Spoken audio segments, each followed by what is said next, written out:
Hello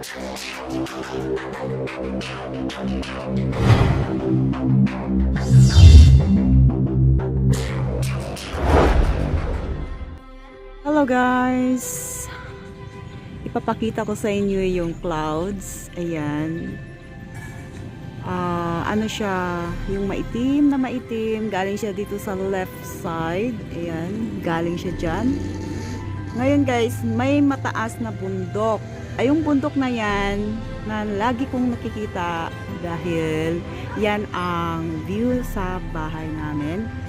Hindi siya diretso dahil inano siya guys, yung bundok is a great defender sa ulan.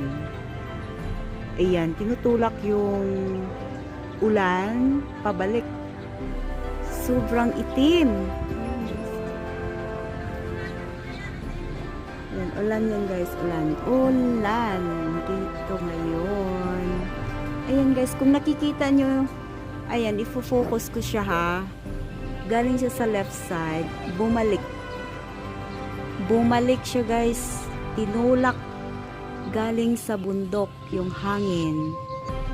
Sobra, ayan, it's amazing talaga guys. Ayan, yung nakikita niyo guys, pababa na yung clouds, pababa na siya, hindi talaga siya makadiretso-diretso dahil yung bundok na mataas na yun guys ay tinutulak niya yung clouds pabalik. Ayan.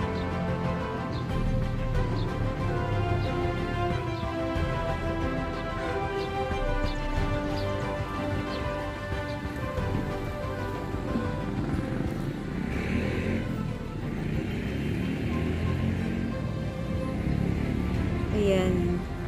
Madilim na guys. Ang dilim.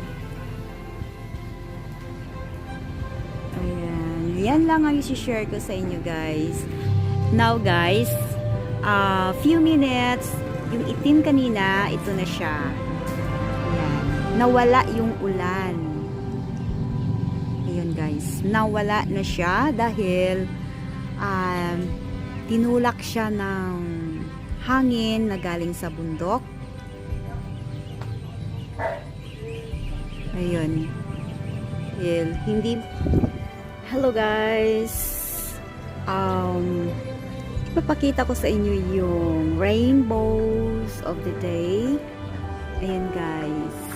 Rainbows of the days around 5 o'clock in the afternoon here in the Philippines. Bungabon, Nueva Ecija. Ayan guys.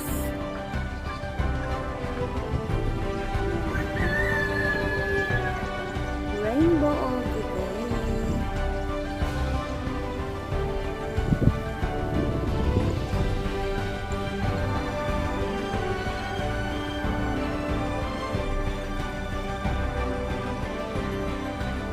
May ulan siya. Yan yung white sa mountain. Sierra Madre mountain view.